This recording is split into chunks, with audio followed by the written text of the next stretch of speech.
Good evening. If you'll turn to Acts chapter 17, we're going to start there. Spend some time studying an account there we find in Acts chapter 17. As you turn over there, it's good to see everybody tonight. Hopefully we'll have something that'll be helpful to all of us to think about. Brother Yu didn't know it, but he gave a pretty good introduction to this lesson when he spoke on Sunday morning, so I appreciate him doing that without knowing it. He spoke about a story that we find in Acts chapter 16, kind of just before this account that we're going to talk about tonight, but it really sets the stage and gives some background about the environment and what's going on at that time. You know, he talks about Paul and Silas and how they had been cast into prison, how they had sang praises and prayed to God, and how the jailer had kind of seen and heard that, and eventually the earthquake came, and their bands were loose and they could have escaped, and they stayed there and kept the jailer from harming himself. And as we know, eventually sat down and talked to them after he came to them and said, "What must I do to be saved?" Very important question. He talked to him and his family, and eventually they were baptized. And so that was part of the lesson, and I appreciate him sharing that. But we'll talk about what kind of happens after that as we look into this story in Acts chapter 17. But that's kind of the environment that they were in. They'd been thrown into prison, and here as you get to the end of Acts chapter 16, they're able to leave Philippi and they're traveling. And so we pick that up here in the beginning part of Acts chapter 17. And we'll look at this story and then look at one of the characters here tonight and think about maybe some of the things that we can get from studying that.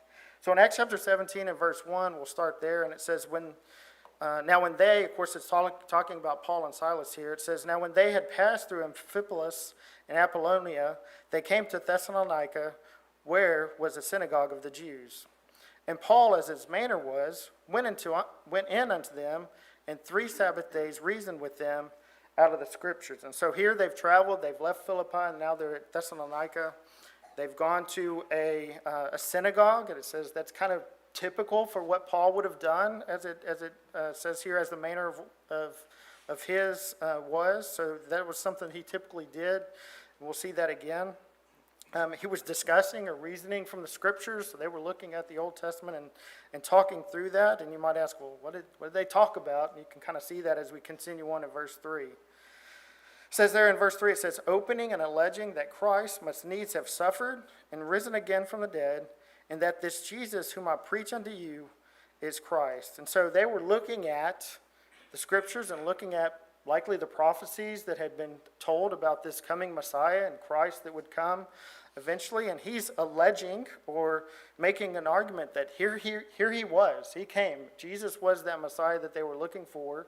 He's come, he's lived, he's died, and he's risen from the grave. And so that's the argument. That's what he's talking to them about, is this Messiah that has come, and it's Jesus.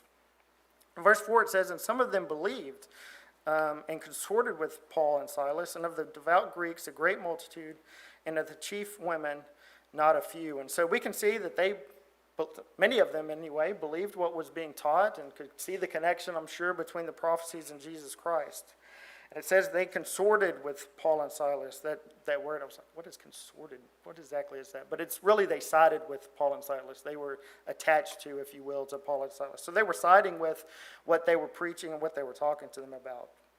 So many of them, as it says here, believed. But it says in verse 5, "But the Jews which believed not, moved with envy, took unto them certain lewd fellows of a baser sort, and gathered a company, and set all the city on an uproar, and assaulted the house of Jason, and sought to bring them out to the people." And so we can see here in verse 5, there were some that didn't believe. They didn't attach themselves or follow along with what Paul and Silas were preaching there. They were jealous, and they gathered a group. It says, lewd fellows of the baser sort. So it's like, what does that mean? From what I can tell, it's vile or wicked people from a marketplace likely.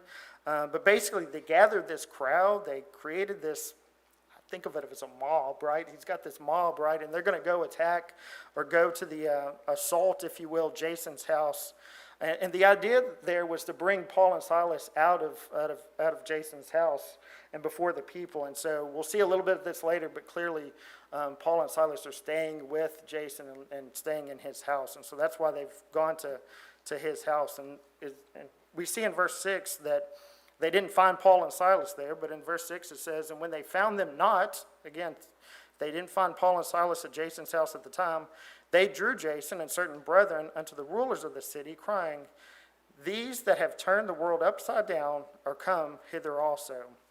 And here we see, think about where they're at. They're in this Greek city. It's likely has its own kind of rules and laws as they're ruled there by that particular city. And so when they talk about the rulers, it's likely the judges or magistrates that kind of rule over that particular city. And so they're looking to bring them out before the rulers.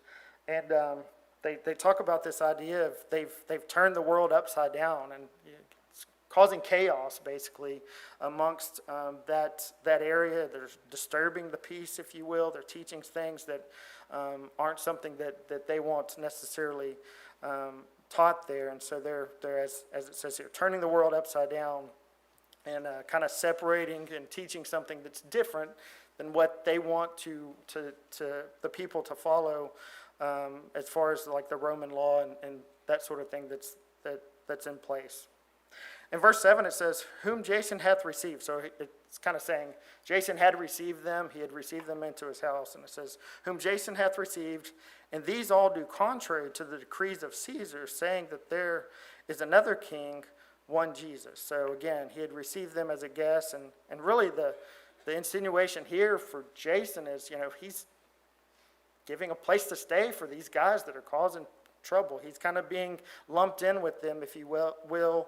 And the problem is, one of the problems is they're talking about this Jesus, and that's trumping the Caesar that's in place, and that's not a story. That's not a something that they want taught there.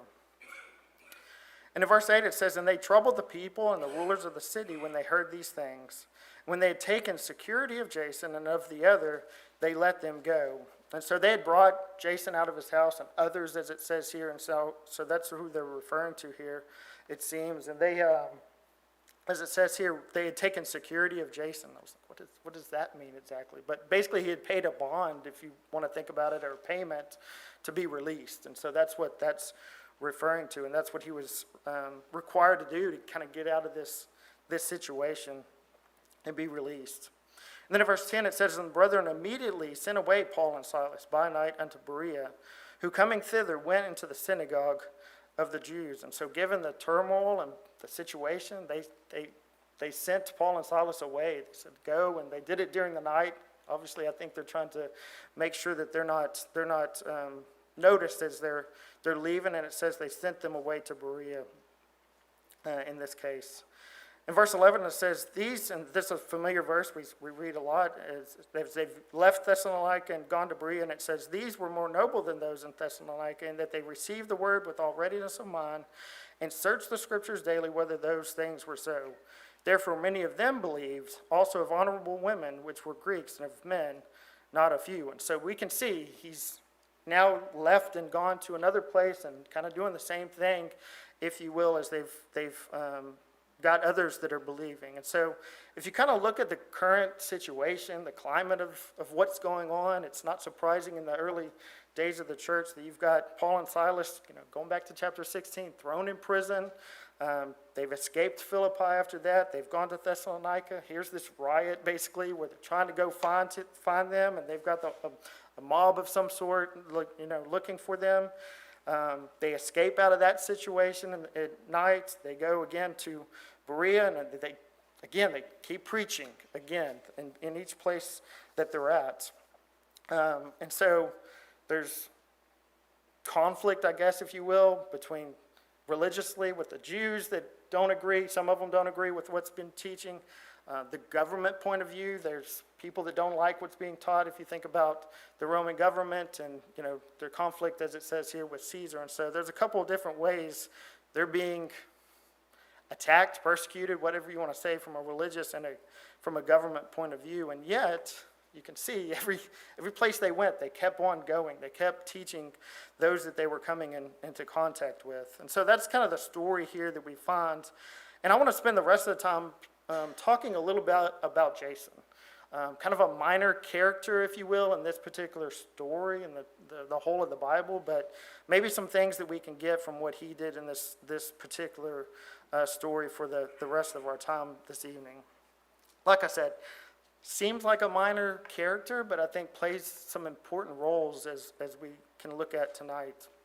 You know, he's not someone we know a whole lot about. He's mentioned another time in the Bible in Romans chapter 16 and verse 21, as Paul is mentioning several people there in Romans chapter 21. He's listed there. It's thought to be the same Jason. It says, Timotheus, my work fellow, and Lucius and Jason and Sosipater, my kinsmen, salute you. Many times they have this salutation during his writings, and so Jason is one of those that is mentioned here in Romans, and like I say, it's thought to be the same Jason. That doesn't add a whole lot of context to what he's done or anything like that, but he is mentioned again. But from this story in Acts chapter 17, we can see a couple of things, I think, that we can take and maybe be encouraged by and use in our lives. Now, the first thing was he was hospitable. You know, he received them into his house. He let them live and stay with him while they were there in that city. And so he opened his home to Paul and Silas and provided them a place to stay. And that wasn't without some risk, as we can see. You know, people came to his house and drug him out of it. So that wasn't without some risk, considering the controversial, if you will, message that Paul and Silas were sharing with others. In Romans chapter 12, if you want to turn there, Romans chapter 12, I'll go ahead and start in verse 10, where it says, Be kindly affectioned one to another with brotherly love, and honor, preferring one another, not slothful in business, fervent in spirit, serving the Lord, rejoicing in hope, patient in tribulation, continuing in instant in prayer, distributing to the necessity of the saints, given to hospitality. And so you can think about Jason. He was one that was obviously given to hospitality and let these folks come in and stay with him. In Hebrews chapter 13 and verse 2, Hebrews chapter 13 and verse 2 says, There be not forgetful to entertain strangers, for thereby some have entertained angels unaware. So again, we need to be hospitable. Jason did that. He offered a place for them to stay.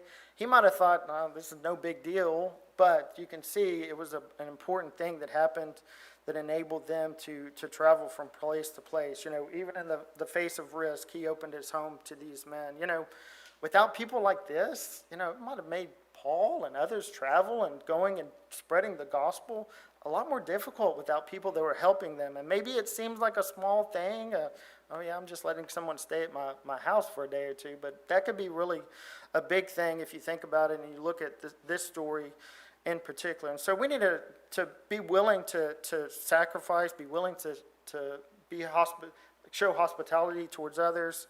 But even more than that, you know, be willing to do maybe the small things that we don't think about, and it doesn't maybe seem a big deal, but maybe sacrificing our time is required sometimes.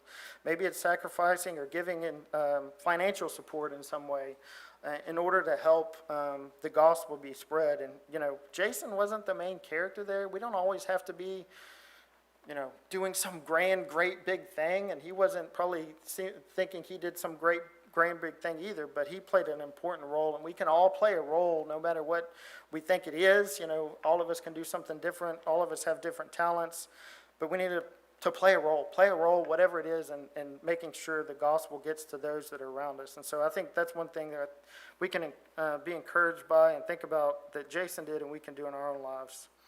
You know, he was also willing to pay the price, if you will. You know, there was a cost, and there is a cost to be a disciple of Christ. And this story highlights that. You know, when the mob couldn't find Paul and Silas, they drug him out, and there was potentially a cost to pay by, you know, harboring or letting these people stay with him.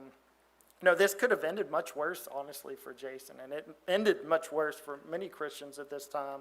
You know, he was kind of let go back to doing his thing, right? But many others in that time, you know, endured much worse, even to death. But we need to be willing to pay the price to be a Christian as well. In Luke chapter 14 and verse 27, Luke chapter 14 and verse 27 says, "And whosoever doth not bear his cross and come after me cannot be my disciple." It seems Jason was willing to do that. He knew that there was potential danger in helping these guys, and he didn't hesitate to do that. In 2 Timothy chapter 3 and verse 12, 2 Timothy chapter 3 and verse 12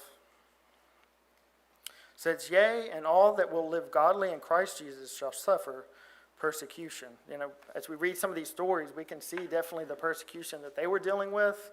And it may not be the same for us today, but we have some things that we'll have to deal with that aren't maybe comfortable, but honestly, we've got it pretty good. And, sometimes it's sad to think about, look at what these guys were willing to do, and I'm not willing to do some small thing where I'm not really going to be persecuted hardly at all.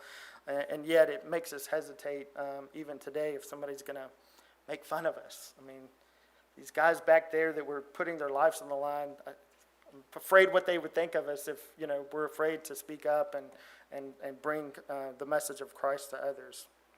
So he was willing to do that and pay that price, and we need to be willing to no matter what persecution comes today, or maybe it's different in the future here. There's other parts of the world that do face true persecution and a fear of openly following Christ, and so there's people that deal with much more than we do. And yet Jason was courageous, despite the danger, despite, possibly being in harm's way. There's no part of the story that says he denied that he knew them. There's no part that said, no, they weren't staying with me, or no, I don't know who Christ is. He didn't do any of that from what we can tell in this story. He was courageous and faced the authorities and did what he needed to do in that case. And so he was courageous as we can tell from this story. In Matthew chapter 5 and verse 10, Matthew chapter 5 and verse 10, a couple more verses here. It says, "Blessed are they which are persecuted for righteousness' sake, for theirs is the kingdom of heaven." And then in 1 Peter chapter 4 and verse 16, 1 Peter chapter 4 and verse 16, there says, "Yet if any man suffer as a Christian, let him not be ashamed, but let him glorify God on this behalf." And so, again, Jason was willing to step out and to be courageous, to pay the price, and maybe a minor character, but we can all play our part. So in conclusion, if we look at Jason and look at what he did, may have seemed like a small deal, but he opened up his home. He was willing to show hospitality to those that are around us. And we can do that in various ways. And sometimes that can open up opportunities for us to share the gospel and share Christ's message to others. And it may not be exactly the same way that he did here and letting these people stay with him, but it may open up doors for us as well. Of course, we need to have courage to stand up for the faith, to be willing, no matter what the challenges are, to stand up for the gospel and share the gospel with others. It's certainly worth the risk. If you think about how they thought about it, it was worth the risk to share the gospel despite the persecution, despite the chances that they would be put to death.